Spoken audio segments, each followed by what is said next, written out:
Low my dear student, चलिए आज हम आपके सामने वो क्वेश्चन लेकर आए हैं जो अभी अभी 2025 का क्वेश्चन मतलब पेपर हुआ है। अगर पेपर कोड की बात की जाए तो पेपर कोड आपके सामने है 824 CG यानी कि CJ। तो इसमें जो इम्पोर्टेंट सवाल हैं, जो जितने भी आपके ऑब्जेक्टिव आए हैं, मैं सबको सोल्व कराऊंगा। एक एक करके क्वेश्चन में एक एक करता सोल्व करा जाऊंगा। तो चलिए वीडियो में सबसे पहले हम क्या करेंगे, सबसे पहले वीडियो को लाइक करेंगे फटाफट, फिर दोस्तों में ज़्यादातर शेयर करेंगे, फिर उन बच्चों को बताएंगे कितना उनका सही गया कितना गलत गया।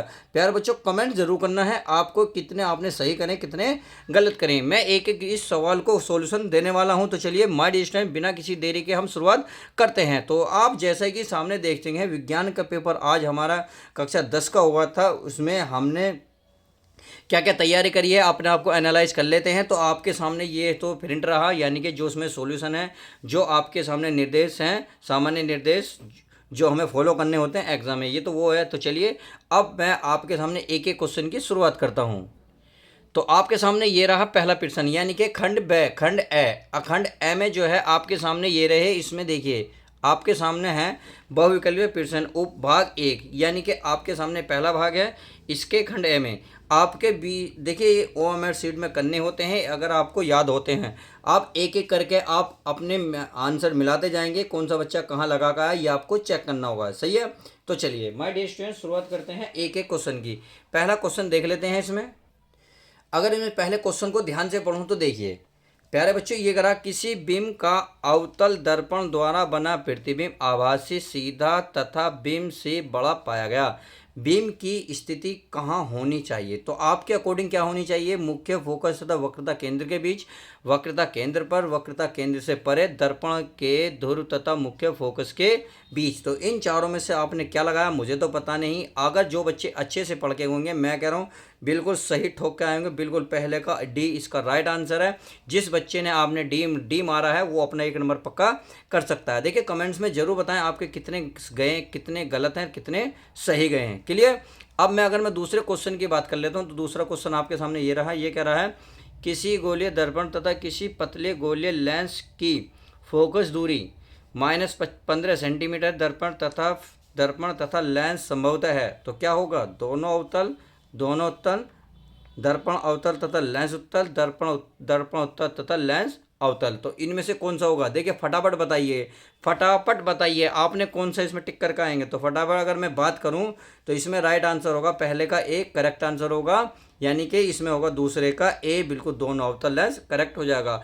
जो बच्चे इसे मार गए मैं कह रहा हूँ 100% वो बेहतरीन तरीके से पढ़ा, क्योंकि सवाल थोड़ा सा पेचीदा है। क्लियर। परंतु इतना भी नहीं है जो आप डर गए। अब अगर मैं तीसरे क्वेश्चन की बात करूं तो तीसरा क्वेश्चन क्या कह रहा है देख लीजिए। ये कह रहा है किसी शब्दकोश में पाए गए छोटे अक्षरों को पढ़ते समय आप निम्न में से कौन सा लेंस पसंद करेंगे?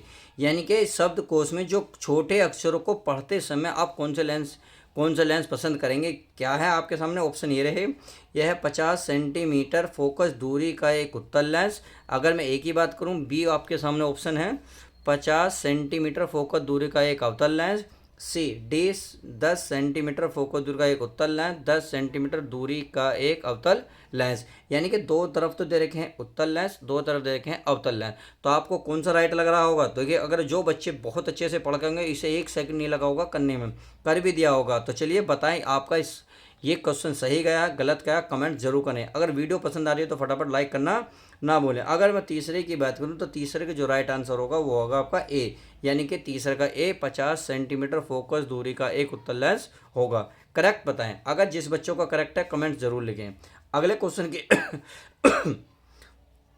अगला क्वेश्चन देख लेते हैं, क्वेश्चन नंबर 4। इसमें क्या बोल रहा है? मानव ने जिस भाग पर किसी वस्तु का प्रतिबिंब बनाते हैं वह है, क्या है? कार्निया, परितारिका, पुतली या दृष्टिपटल। तो चौथे में चारों में क्या लग रहा होगा आपको? बताएं जल्दी, कमेंट्स करके जरूर बताएं।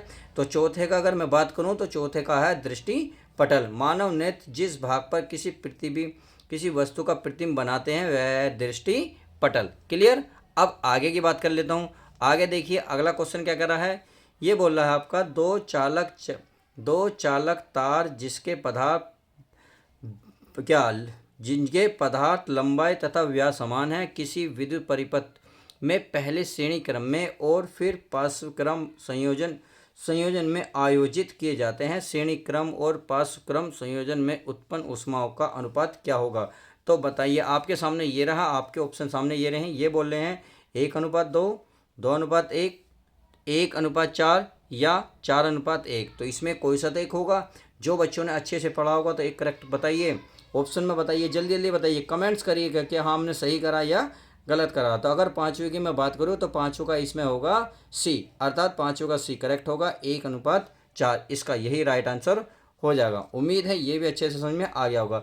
अब क्वेश्चन नंबर किसकी, 6 की बात कर लेते हैं। तो क्वेश्चन नंबर 6 क्या कर रहा है, देखिए ये बोल रहा है प्यारे बच्चों, विद्युत धारा उत्पन्न करने की युक्ति को कहते हैं, यानी कि जो विद्युत धारा जो उत्पन्न करते हैं उसकी योजना यानी कि युक्ति को क्या कहते हैं, जनित, एमीटर, ये क्या गैल्वेनोमीटर या मोटर। तो इसमें 6 का बताइए क्या है, जनित्र यानी कि जनरेटर।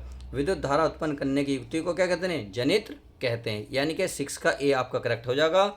जो बच्चे ए लगा गए हैं अपना 1 नंबर पक्का मान सकते हैं। जिस बच्चों ने, प्यारे बच्चों, किसी ने अगर कुछ और लगाया तो अपना 1 नंबर हाँ आपका कट जाएगा। क्लियर, चलिए आगे की देख लेते हैं। उम्मीद है देखो आप करके तो बहुत अच्छे से आएंगे, कोई दिक्कत वाली बात नहीं है। अगर मैं अगले सवाल की बात करूं, क्वेश्चन नंबर 7 की, तो इसमें बोल रहा है निम्नलिखित में से कौन किसी लंबे विद्युत धारावाही तार के निकट चुंबकीय क्षेत्र का सही वर्णन करता है। तो आपके सामने ऑप्शन ये रहे, चुंबकीय क्षेत्र की क्षेत्र रेखा तार के लंबवत होती हैं, चुंबकीय क्षेत्र की क्षेत्र रेखाएं तार के समांतर होती हैं, यानी कि यहाँ लंबवत शब्द का लंबवत शब्द लगाया है, यहाँ समांतर। आगे कह रहा है चुंबकीय क्षेत्र की क्षेत्र रेखाएं त्रिज्यीय होती हैं, चुंबकीय क्षेत्र की संकीर्णीय क्षेत्र रेखाओं का केंद्र तार होता है। तो इस तरीके से आपको ऑप्शन में कौन सा राइट होगा, तो इसमें से जल्दी फटाफट बताएं, इसमें कौन सा। इसमें से अगर मैं बात करूं, जो बच्चे 7 का डी लगा गए बिल्कुल करेक्ट होगा और बाकी हमारे ऑप्शन नहीं होंगे। उम्मीद है आप यहाँ तक लगा के आए होंगे। तो चलिए अब नेक्स्ट देख लेते हैं, अर्थात उपभाग। उपभाग मतलब अब आपका यहाँ से केमिस्ट्री चालू होती है, ऊपर से आपका फिजिक्स था, अब यहाँ केमिस्ट्री। तो केमिस्ट्री रिलेटेड सवालों को भी देख लेते हैं जो आपको पेपर में आए हुए हैं। इसमें क्या है, 8वां, ये बोल रहा है 1 विलियन लाल लिटमस को नीला करता है, इसका पीएच मान संभव होगा। यानी कि जो विलियन है जो क्षार है वो इसको क्या करते हैं, लाल लिटमस को क्या कर देता है, नीला कर देता है। तो उसका पीएच मान क्या होगा, तो बताइए उसके पीएच मान की अगर बात करूं, ऑप्शन में है ए 1, बी का 6, सी का 3, डी का 8। तो इसमें राइट आंसर अगर मैं बात करूं तो 8वें का बिल्कुल हो जाएगा करेक्ट आंसर डी, अर्थात 8वें का डी 8 पीएच मान क्या होगा, 8 हो जाएगा। क्लियर, अगले सवाल की बात कर लेते हैं। जिंक चूर्ण पर तनु सल्फ्यूरिक अम्ल की क्रिया से गैस निकलती है। तो बताइए जिंक चूर्ण से जो सल्फ्यूरिक अम्ल है उसके अम्ल की क्रिया से कौन सी गैस निकलती है। तो आपके सामने है O2, Cl2 CO2 या H2, यानी कि इसमें से कोई एक करेक्ट होगा। तो अगर मैं बात करूं इसकी राइट आंसर की, तो 9वें का आपका राइट आंसर हो जाएगा डी, अर्थात 9वें का डी बिल्कुल करेक्ट आंसर होगा। यही इसका फाइनल आंसर हो जाएगा। उम्मीद है बहुत अच्छे से क्लियर हो रहा होगा। तो चलिए आगे देख लेते हैं। अगला है 10वां, एल्काइन का सामान्य सूत्र है। तो एल्काइन का सामान्य सूत्र बताइए कौन सा। बहुत सिंपल सा सवाल है, CnH2n, CnH2n+2, CnH2n-2, CnH2n+4। तो इसमें से कौन सा एल्कोहल का सामान्य सूत्र। देखो ये तो बच्चे को पता होता है, गली में खेले बच्चे को पता। अगर आपको ये भी नहीं पता तो लानत है, आपने कैसी तैयारी करी। तो उम्मीद है मेरे जो बच्चे हैं, प्यारे बच्चे, पढ़ के गए होंगे, बहुत अच्छे से करके ही भी आएंगे। अगर मैं इसके 10वें के आंसर की बात करूँ तो 10वें का आपका सी करेक्ट हो जाएगा, अर्थात CnH2n-2 एल्कोहल का सामान्य सूत्र है। क्लियर, चलिए अगर मैं आगे बात कर लेता हूँ, यार एल्काहाइड का क्रियात्मक समूह है, तो इसमें कौन सा है बताइए भाई, बताइए फटाफट बताइए। इसमें ऑप्शन आपके सामने है 11वें का, A B C D में कोई सा तो होगा। तो 11वें का अगर मैं बात करूँ, 11वें का आपका बी बिल्कुल करेक्ट होगा। यही इसका क्या होगा, एल्कोहाइड का क्रियात्मक समूह। क्लियर, अगर मैं 12वें की बात करूँ, चलिए 12वां भी देख लेते हैं। ये कह रहा निम्न में से कौन सी धातु अम्लों में से हाइड्रोजन को विस्थापित करती है। तो इनमें से कौन सी हाइड्रोजन विस्थापित है, Mg/Z Pt Cu Hg। तो कौन सी होगी। तो 12वें का अगर मैं आंसर की बात करूँ, अगर आंसर ही आपको पता होना चाहिए प्यारे बच्चों। हो सकता है किसी ने बच्चों ने बता भी दिया होगा, सर हम पहले 12 का ए लगा कर आएंगे, तो वही करेक्ट आंसर है, यानी कि 12वें का ए करेक्ट आंसर हो जाएगा। अगर मैं नेक्स्ट 13 की बात करूँ, निम्नलिखित में से किस यौगिक में की कीटोनी समूह उपस्थित हैं, तो बताओ इनमें से कौन सा होगा। तो 13वें की अगर बात करूँ, 13वें का डी बिल्कुल करेक्ट होगा, यही इसका फाइनल आंसर हो जाएगा। तो चलिए ये तो रही केमिस्ट्री की बात। अब आते हैं हम बायोलॉजी पे। बायोलॉजी में क्या है, देखिए इसमें भी 7 क्वेश्चन है, केमिस्ट्री में 6 क्वेश्चन थे और हमारे फिजिक्स में 7 क्वेश्चन थे। इसमें चलिए क्वेश्चन पढ़ते हैं एक एक करके। मानव में निम्न में से कौन उत्सर्जन तंत्र से संबंधित है। तो उत्सर्जन तंत्र से संबंधित कौन से है, अमाशय, प्लीहा, हृदय या वक्र। तो इसमें आपको मानव में निम्न में कौन सा उत्सर्जन तंत्र माना जाता है, तो बताइए। चौथे का अगर मैं बात करूं तो वृक्क यानी कि किडनी, ये आपके क्या माना जाता है, मानव उत्सर्जन तंत्र माना जाता है। अगर मैं अगले क्वेश्चन की बात करूं, क्वेश्चन नंबर 14 ये कह रहा है, अच्छा 15, श्वसन प्रक्रिया के दौरान ग्लूकोज अणु का पायरुवेट अणु में विखंडन होता है। श्वसन प्रक्रिया के दौरान ग्लूकोज अणु का जो पायरुवेट अणु में विखंडन होता है क्या कहलाता है, माइटोकॉन्ड्रियल मैट्रिक्स में, केंद्रक द्रव्य में, कोशिका द्रव्य में या लाइसोसोम में।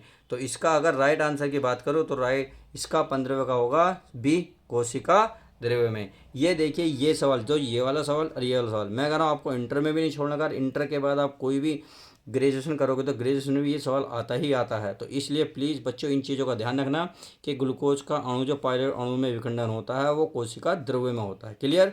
अगर मानव में निम्न में से कौन उत्सर्जन तंत्र है, वो भी आपको किडनी पता होनी चाहिए। क्लियर। अगर मैं आगे क्वेश्चन की चलिए बात कर लेते हैं। जीवों अपने कायिक भाग से नए जीव के निर्माण का क्षमता को कहा जाता है, तो बताइए क्या कहा जाता है, विखंडन, पुनरुद्भवन, मुकुलन या खंडन। तो 16वें का अगर मैं बात करूं राइट आंसर की, तो 16वें का होगा आपका सी यानी कि पुनरुद्भवन, ये इसका करेक्ट आंसर हो जाएगा। अगर मैं 17 की बात करूं तो चलिए 17वां भी क्वेश्चन देख लेते हैं। देखिए बहुत ईजी पेपर था, बहुत ज़्यादा टफ नहीं है, बिल्कुल भी आसान है, बिल्कुल आसान, कुछ भी नहीं है पेपर में, बस थोड़े से बच्चों ने जान लगाई होगी तो सब ये क्वेश्चन हो गए होंगे। वीडियो कैसी लग रही है प्लीज़ लाइक और शेयर करके जरूर बताएं। निम्न में से कौन बीज में परिवर्तित होता है, बीजांड, कार्विका या वर्तिकाग्र या परागकण। तो इसमें 17 का अगर मैं बात करूं, 17 का ए आपका करेक्ट आंसर होगा, बीज में परिवर्तित होता है बीजांड, सही है। अगर मैं अब चलिए अगला देख लेते हैं 18वां क्वेश्चन। 18वां क्वेश्चन क्या कहता है, कह डीएनए का वह भाग जिसमें किसी प्रोटीन संश्लेषण के लिए सूचना होती है कहलाता है लक्षण, जीनोटाइप, या जीन या अलील। तो बताइए 18वें का होगा आपका जीन, यानी कि डीएनए का वह भाग जिसमें किसी प्रोटीन संश्लेषण के लिए सूचना होती है उसे जीन कहलाता है, यानी कि जीन कहलाता है। उम्मीद है 18 का आप भी लगा के ही आए होंगे। चलिए आगे देख लेते हैं। आगे हमारा क्वेश्चन क्या कहता है, ये कह रहा है निम्न में से कौन एक कृत्रिम पारितंत्र का उदाहरण है। तो इन चारों में से कौन सा है बताइए फटाफट।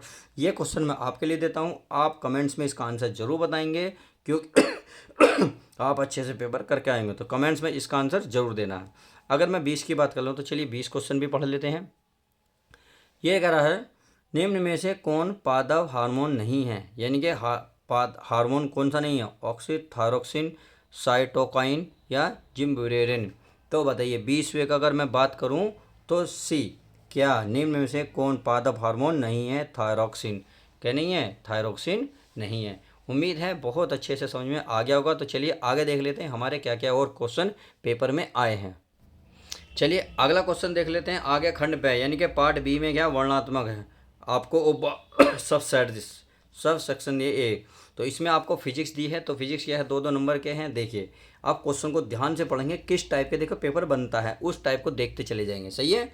अगर मैं पहले की ही बात करूं तो ये लिख रहा एक अवतल दर्पण से 25 सेंटीमीटर दूर रखी वस्तु का दोगुना बड़ा वास्तविक प्रतिबिंब बनता है, दर्पण की फोकस दूरी ज्ञात कीजिए। उम्मीद है छोटा सा सवाल था, करके आए होंगे। आगे की सवाल की बात करूँ, देखिए प्यारे बच्चों अगर आप सॉल्यूशन चाहते हो इसका सारा तो प्लीज़ मुझे कमेंट्स कर सकते हो, मैं इसका सारा सॉल्यूशन डाल भी दूंगा, क्योंकि मैंने ऑब्जेक्टिव तो सारे बता दिए हैं। ये रही इसकी बात, तो आप इसके अगर चाहते हो तो मैं सारी वीडियोस की कंप्लीट बना दूंगा, बस आप बता सकते हैं। तो चलिए आगे की बात कर लेते हैं। आगे संलग्न क्षेत्र में अपवर्तन कोण तथा माध्यम बी का माध्यम ए के सापेक्ष अपवर्तनांक ज्ञात कीजिए। कौन सा माध्यम सघन है और क्यों। देखिए अगर मैं थोड़ा सा डायग्राम में बताऊं तो आपको आपको पता है ये पूरा 90 का एंगल है, अगर ये इतना 90 का एंगल दे रखा 45 दे रखा तो ये कितना होगा प्यारे बच्चों 45, कितना होगा 45। अब आपको ये भी पता है कि ये पूरा कितना है 90 का एंगल होता है, 90 में से आपको कितना 30 डिग्री दे रखा, तो इसका मतलब ये जो बचा कितना होगा 60। तो यहाँ आपका कोण ज़्यादा है, यहाँ आपका कम है। तो अगर मैं इसकी बात करूँ तो ये बन गया विरल और ये बन गया आपका सघन। क्या बन गया सघन। तो इस ये जो कौन सा माध्यम सघन है और क्यों, ये मैंने आपको रीजन बता दिया है। क्यों, क्योंकि सघन क्यों है, क्योंकि इसमें कोण छोटा है, इसमें हमारा कोण बड़ा बना हुआ है। समझ में आ गई। चलिए आगे बात कर लेते हैं। आगे क्वेश्चन नंबर दूसरे की फर्स्ट से सेकंड की, यानी कि पहला था वो क्लियर हो गया। आगे कर लेते हैं।